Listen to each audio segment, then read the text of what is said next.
Today on Blue 58, as the Packers prepare for their final two games of the season in the spirit of Christmas, I thought we should take a pause and take a look at what we've been given this year.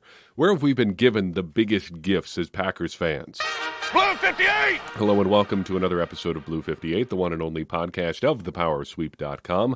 I am your host, John Meerdink, and I am extra happy to be with you here for this episode because it means that I have a voice again. You may have notice that this podcast is coming out a little bit late.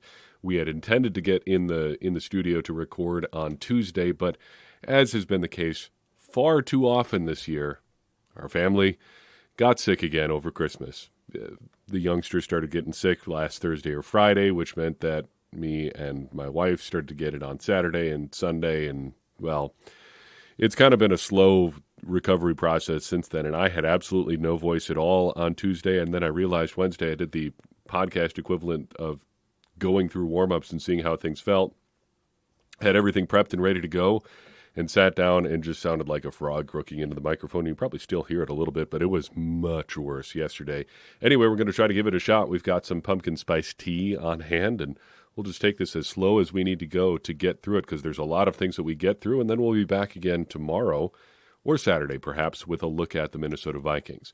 Some housekeeping before we get started. Our fundraiser continues on, raising money for the Aaron Jones A&A All the Way Foundation. We are up to a total of $1,674.42, which means that we have surpassed our total from last year, which gives me a chance to use my favorite sound effect on my soundboard. Ta-da, we have arrived. We have surpassed last year's total, which was our goal. Now I would like to just give you the added incentive. If we can get to $2,000 by our deadline, which is 11:59 p.m. on December 31st, I will add another Packers jersey to our giveaway stash, whatever you want to call it. Stash, cash, prize vault, whatever. If we can get to that number, I'll throw another jersey in that will up your chances of winning one. Just a way of saying thank you for helping make this fundraiser a success. Busy week in Packers land. I want to talk about what happened in Week 16 a little bit before we get to some of the great things that have happened for the Packers this year that we can be thankful for as gifts for Packers fans. But first, some news coming out of Green Bay this week. Jaire Alexander has been suspended one game for conduct detrimental to the team. Matt LaFleur explained the reasoning behind the decision in his press conference earlier this week. Yeah, that's something that we made together, and it's unfortunate that, we're at that juncture, and felt like it was in the best interest long term for our team and for Jaire, and certainly it was a tough decision, especially, kind of where we're at right now. And, one we don't take lightly, but there's standards that we're all held accountable for. And when they're not met, unfortunately, sometimes you got to take some drastic measures. However, I will say that, we are expecting we'll get him back, and we're looking forward to get him back. I think we had a long conversation this morning. I thought it was very productive.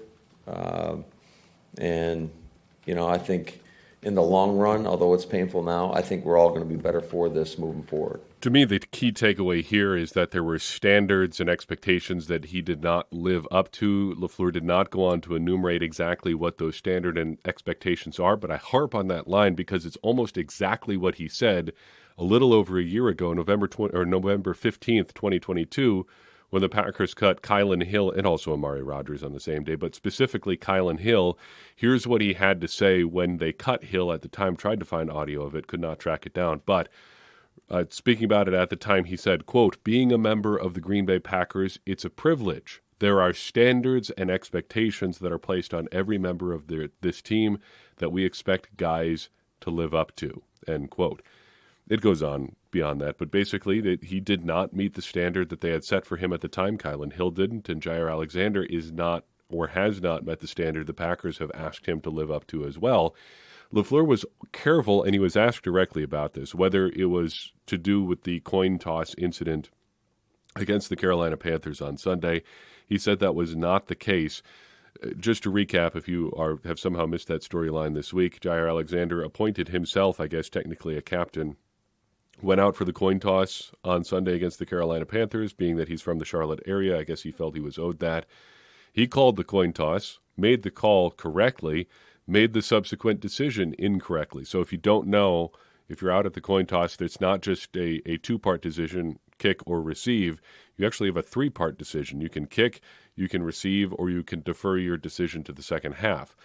Jaire reportedly told the official that they wanted to play defense. And according to Tom Silverstein of the PackersNews.com/Milwaukee Journal Sentinel podcast, Matt LaFleur had told the official prior to the game that if they won the toss, they wanted to defer. So fortunately, the official took Jaire Alexander's words to mean that rather than just, we want to kick off. If they had taken him literally, the Packers would have kicked off to start the game and to start the second half because Alexander had technically messed things up. So it could have been about that, but it wasn't that specifically. LaFleur kind of cleared up what exactly it was, and really it was not just that at all. It's never for one thing. But like I said, I think there's a lot of lessons along the way from everybody involved, and hopefully we learn from them. I think we will. I think there will be probably better communication moving forward. And like I said, I think Ja's going to be here a long time. He's a hell of a player. And just looking to move past this and learn from it. And we'll all move forward and be better for it. So what is that communication about? What were those things that happened along the way, those lessons that they need to learn together along the way? We don't know, and we're probably never going to know because nobody could get LaFleur to get more specific than that about what had been going on. So it's really hard to say anything for sure about what exactly went on here. We do know a couple things for sure. First, we know that Jaire Alexander is a very talented football player who has been injured a lot, sure, over the past 3 seasons, but he's, at his best, one of the best. We also know that he's kind of a knucklehead, to put it politely. There's a bunch of different terms you could use there. I think that conveys it pretty well. And look, a lot of guys in their early to mid-20s are knuckleheads. I'm sure that I did quite a few knuckleheaded things. I'm not even like false modesty here, pretending that I didn't do knuckleheaded things when I was that age. I did, because, everybody does. He just happens to do them when he's in a spotlight in a nationally televised sport. With every kind of knuckleheaded player comes the decision point at some point on whether or not the knuckleheadedness is worth the talent. And I don't feel like we're there yet with Alexander. However, I think this is a step in that conversation, and I think we're probably going to get an offseason of should the Packers trade Jaire Alexander sort of stories and rumors, and maybe we'll have that conversation ourselves at some point. I would probably lean no until he absolutely forces you to, and I don't think we're there yet.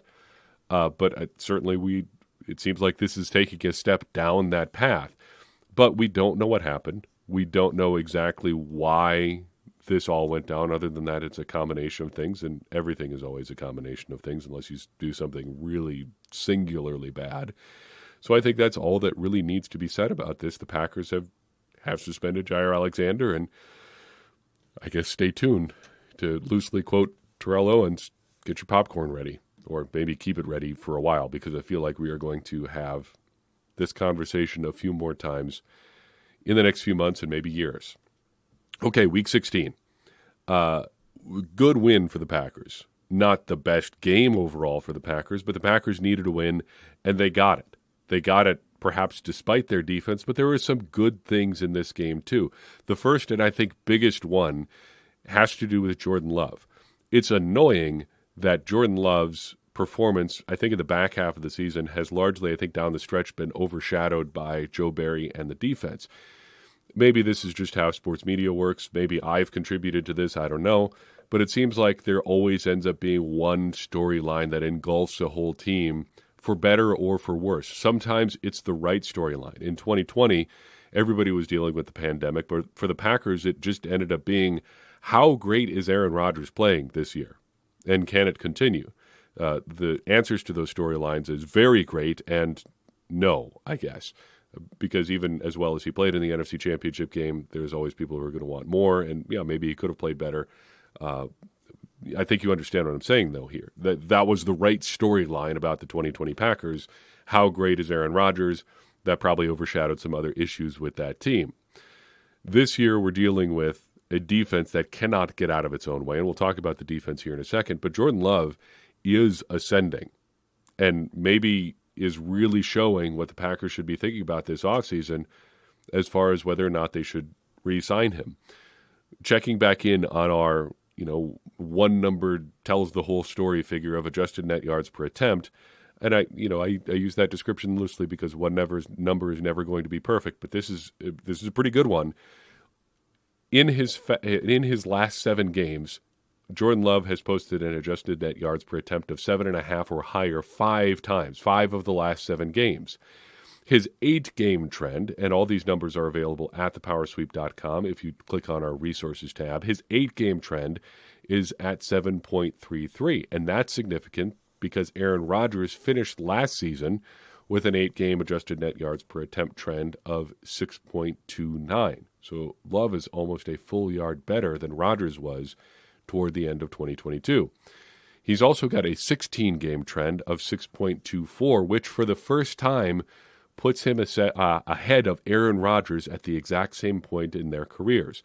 So signs are pointed way up for Jordan Love. And it fits perfectly with what we said about him prior to the last game, that maybe the real savior for the Packers defense might have to be Jordan Love, just because that's basically where the defense is right now. You need him to be the guy who rescues you and ends up scoring all the time, virtually every time the Packers have the ball. He's got to be making plays because that's how good the Packers offense needs to be to overcome their defense. And that was certainly the case on Sunday. The Packers offense needed to score 33 points to win that game. That is not a position that you would like to be in, but man, it's one that you would just prefer not to be in if you didn't have to. Second good thing to come out of this game has to be Aaron Jones' performance. One of his best performance of the season, I think, by far, just in terms of overall volume, and his first 100-yard game since Week 17 of last year. It shows what kind of difference maker he still can be, even at his age, even with the mileage that he's put on his personal tires.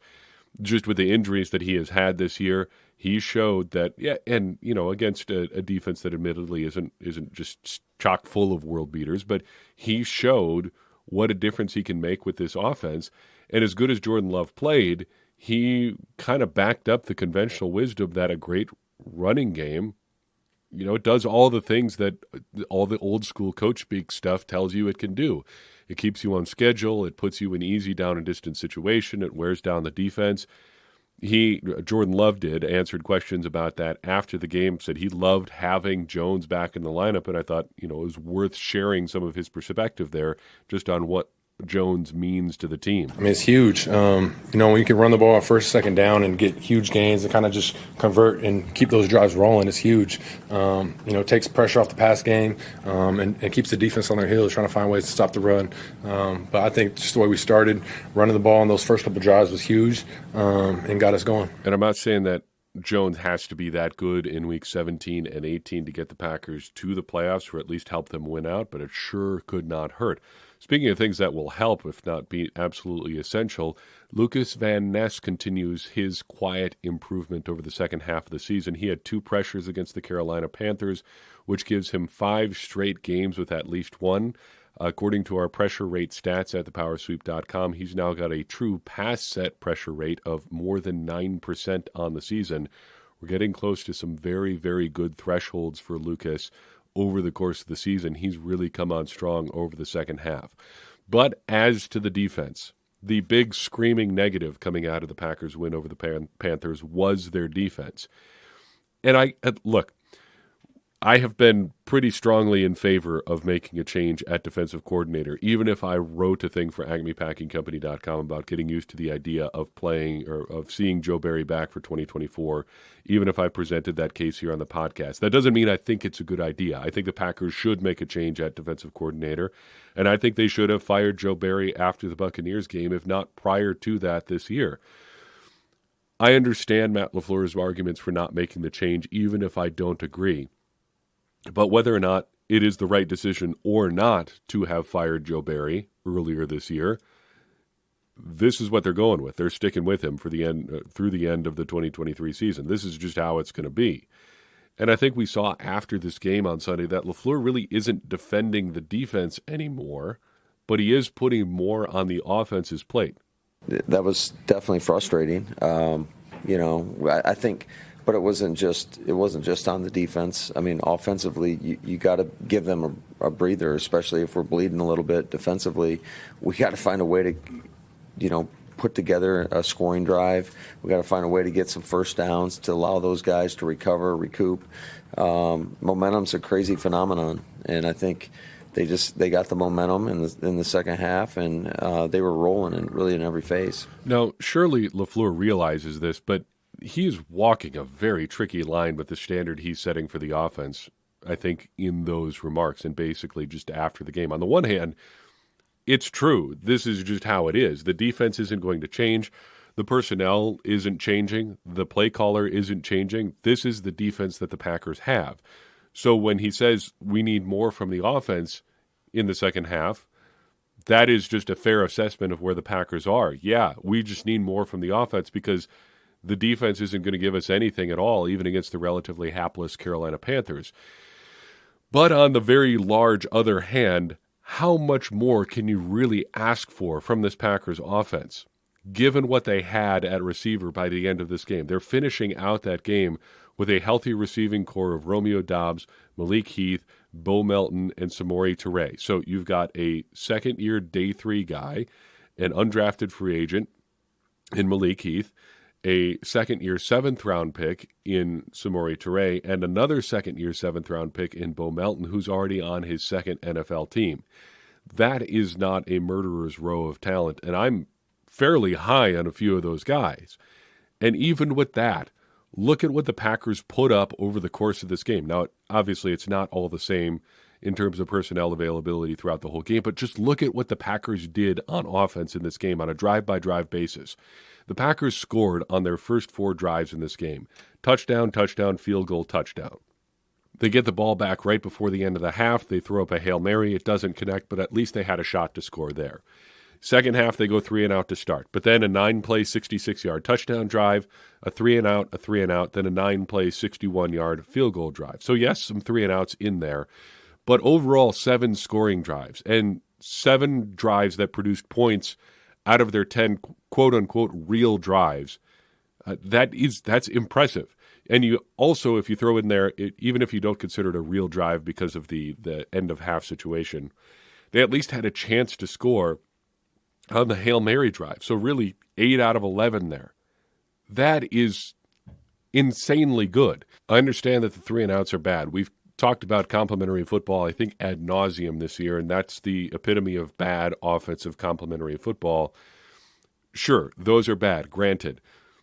But if those are the things that you're going to really point to as big mistakes for the offense on Sunday, we're edging really closely to literally never make a mistake territory. Because if you start drilling down to 3-and-outs, where you get close, you're talking about a yard or 2 here that the offense didn't get, being what Matt LaFleur is complaining about there as far as the offense needing to be better. And that is just a really, really high bar for this very, very young offense. A young offense that has improved a lot over the course of the season, to be sure, but an offense that is being asked to carry virtually the entire load for the team right now. So I wanted to close out today by talking about gifts. I know we're a couple days past Christmas now, but it's still the Christmas season. 12 days of Christmas actually goes from Christmas until, 12 days after that, whenever that would be, sometime into January. You get it, though. We're talking about gifts. And I think there are a few things that we've been given this year as Packers fans that I, for one, am thankful for and also just plainly excited about. The first is the Packers' young playmakers. We track explosive plays at thepowersweep.com and on here. It's been truly exciting to see the number of explosive plays coming from the Packers' rookie pass-catching group. Explosive catches, or explosive plays, rather, are runs of at least 12 yards or receptions of at least 16 yards. I know those numbers are a little bit arbitrary. There is a long lineage of them being used as thresholds by NFL teams themselves, so those are the numbers that we go with. By those standards, though, Jaden Reed has 19 explosive plays on the year, Dontavian Wicks has 16, Luke Musgrave has 7, and Tucker Kraft has 6. 45, if my math is correct, from 4 rookies is pretty stinging impressive. This is a great group. They've been wildly productive. They've, I think, exceeded expectations by just about every measure you could have this year. It took a little while for Luke Musgrave to find his feet, but Wicks and Reed and Kraft and I guess Musgrave in there too have been exactly, I think, on balance what we hoped they would be this year. And Wicks especially as I think exceeded expectations. A day 3 guy coming in and putting up 16 explosive plays is just incredible. It's the best day that I think I've got on record from a 16 or from a day 3 pick as a rookie. Just great stuff from this group of guys, and it looks really promising for 2024. That dovetails with, I think, an overall more explosive offense as a whole. Through, what is it now, 15 games? Yeah, 17-game season, 2 left. We have 15 games. Through 15 games, the Packers have currently 98 explosive plays as a team and 60 plays of 20 yards or more. Last year for the entire season, they had 108 explosive plays and 66 plays of 20 or more yards. Not on pace here for a huge improvement, but they are on pace to beat both of those numbers. And I think it says good things about this Packers offense, that they are at least better than Aaron Rodgers with a broken thumb Packers offense. They've put more people in place. They've gotten more out of, I think, their quarterback with Jordan Love being healthy the whole season than they were able to do with Aaron Rodgers last year, even though he did have a broken thumb for a substantial portion of the season. They have improved over where they were last year, which I think is a storyline that we need to keep in the back of our minds as we start to enter the looking back on the 2023 Packers portion of the year. Thirdly, even if the defense hasn't been great, they have given us, I think, one important thing. They've given us clear areas for improvement on defense. We've talked about kind of the no true Jordan Love evaluation idea this season, and how there was a chance with things going badly around him or Jordan Love getting hurt or the offensive line being bad, this, that, or the other thing, that we might just come out of 2023 not really having gotten a good look at Jordan Love this year. That has turned out not to be the case, but I think that general idea is something to be wary of as you form opinions about teams in general. You've got to just be mindful of what is going into your evaluation and the circumstances of those evaluations, and sometimes you just might not be getting a really clean look at a unit or a group of players or a specific side of the ball. I think as it pertains to the Packers defense, we've actually got a pretty clear look at what the Packers have had on that side of the ball this year. We've had pretty good health on the defensive line. We've gotten, pretty reliable play, consistent play, put it that way, week in and week out from the linebackers. I'm not saying it's been good, but at least it's been consistent as a unit. It's not like there have been wild fluctuations that you'd have to account for. We've gotten a look at the Packers' depth at quarterback and just at safety in general, just at each of the players the Packers have there, which I think dovetails really well with questions that we had at those positions. So looking at the defense as a whole, we can start to make some really informed decisions and opinions about where they're strong and where they're weak based on what we've seen this year. And that is a gift. That is something that shouldn't go by the boards this year. I think there's a case to be made that the good defensive linemen and edge rushers the Packers have, their top-end guys, are looking really good. We talked in the last podcast, or whenever that was, last week at some point. I have lost all track of time over the holiday break. Got a bunch of time off of work. We've been sick. The holidays. Time has no meaning for me. If you told me it was Saturday and the Packers played tomorrow today, I would probably believe you.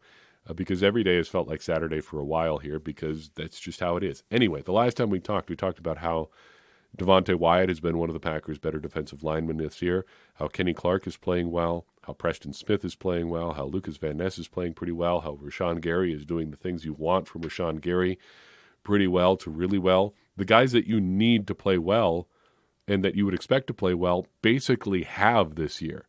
And that's a good thing. That tells you something important about that unit. You don't need to necessarily pour a bunch more resources into that unit. But what does it tell us? We still need to add some more competent size there, because even as good a job as TJ Slaton has done there, he could use some help up front. They're still pretty light, especially beyond their top 3 guys. They need some more beef up front. They need more consistent play at linebacker. You need some more playmaking ability there other than Quay Walker. Even Quay Walker has not done a whole lot in terms of splash plays or ball hawks this year. As a unit, they're having one of their least productive seasons in almost a decade. The only time, if the number holds, the only time the linebackers on defense, the inside linebackers, the off-ball guys, whatever you want to call them, on defense, have produced fewer ball hawks than they have this year was all the way back in the 2016 season when Nate Palmer and Joe Thomas combined for 6. Between Devondre Campbell and Quay Walker and Isaiah McDuffie, they've combined for 5.5 so far this year, and that is just not good enough as a group. They need more out of those guys, and you just need them to be more productive. We've also gotten a pretty clear idea that the Packers need more help on the corners. Whether Jair Alexander is part of their long-term plans or not, we can have that debate. We probably will. He needs to be better. He needed to be better this year, even when he was healthy. Eric Stokes is still a question mark, and there is really no solid depth beyond those guys with Rasul Douglas not in the picture anymore. Safety remains the same question mark it was at the start of the season. Well, less a question mark and more just a question mark about where they're going to go from here. Each of the guys the Packers have played at safety this year has had, I think, their fair share of both good and bad individual moments, which is good and bad, I guess. It's bad because, well, you would hope that eventually they would improve, but it's good in that that's basically what we thought they would be at the start of the year. So nobody has really surprised us that we're going to have to pay a lot more than we probably would have expected, or that you would feel bad about having to let go because of the Packers' realities at cap or on their cap sheet. And nobody has been so bad that it's been like clearly costing the Packers games. It's hurt them individually at times, but it hasn't been like the safety room has been this rolling dumpster fire that has utterly undone the Packers defense week in and week out. Sure, some hyperbole there, but I think you understand what I'm saying. At least we've gotten a good overall look at this defense and what it can do. Finally, the Packers have given us as fans a chance to root for something interesting in the NFC North. I know this is a big if. I know there's a lot of factors that go into this. I know there's things out of the Packers' control here. But the Packers have a good chance to go 2-0 here over the last week of the season, which would mean in the NFC North this year, they would go 4-2 overall. They would split with the Vikings, they would split with the Lions, and they would sweep the Chicago Bears, which gives them a very realistic shot at making the playoffs. If you look at the old Al Davis saying from the Raiders, just win, baby, is all they got to do. Well, and get a little bit of help, but it's all in front of them. And they've given themselves and us as people watching them a chance, which is all you can really hope for. Sure, they should have buttoned some stuff up earlier. Sure, they should have beaten, the Buccaneers or the New York Giants. That would have helped a lot. But they still have a chance. And if they win against the Vikings and they win against the Bears, chances are pretty good they're going to make the playoffs. And then I think would basically exceed most people's expectations for where they could end up this year. We did predict way back in September that they could make the playoffs, that they would make the playoffs. But I think that's more a reflection of just where the NFC North is as a whole and the fact that you got 7 teams going into the playoffs now. But it's all or mostly in the Packers' control right now. I think Jordan Love said it pretty well after the game on Sunday. They know what they've got to do. Know exactly what's out in front of us. We got to go finish the season off, and we have to win these last 2 games. So, like I said, we're going to do the same thing we've been doing all season, take it one game at a time. But we know to keep those hopes alive, we got to, give ourselves a chance. We got to win these last 2. So, we all know what's in front of us, and we know what we're capable of. So, we're just going to go finish this thing off, take it 1 week at a time. That's all it comes down to. And as people rooting for the Packers every week, that's really all you can really hope for. You hope that rooting for your team gives you a chance at meaningful wins. And the Packers here into late December have a chance for meaningful wins. I can't ask for much more than that.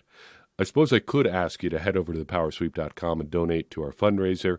We are raising money for the Aaron Jones A&A All the Way Foundation. We are nearly to $2,000. If we get there, like I said at the top, I will unlock another jersey for our prize package there.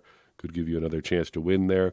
No obligation, but we're shooting for $2,000. We've beat our take from last year, so just trying to hit that number again this year, or trying to hit $2,000. We'll do our best, and if you feel so inclined, you've got until 11:59 p.m. on December 31st to get your donation in. Full instructions at thepowersweep.com. Thank you for considering that, and thank you for listening to this episode of Blue 58. I hope you enjoyed it. If you did, I hope you would take a second and share it with someone you think would enjoy it. That's going to help more people find the show and get more people involved in this conversation you and I are having about the Green Bay Packers, which in turn is going to help all of us, me included, become smarter Packers fans. And as I always say, smarter Packers fans are better Packers fans, and better Packers fans are what we all want to be. I'm your host, John Meerdink. We'll see you next time on Blue 58.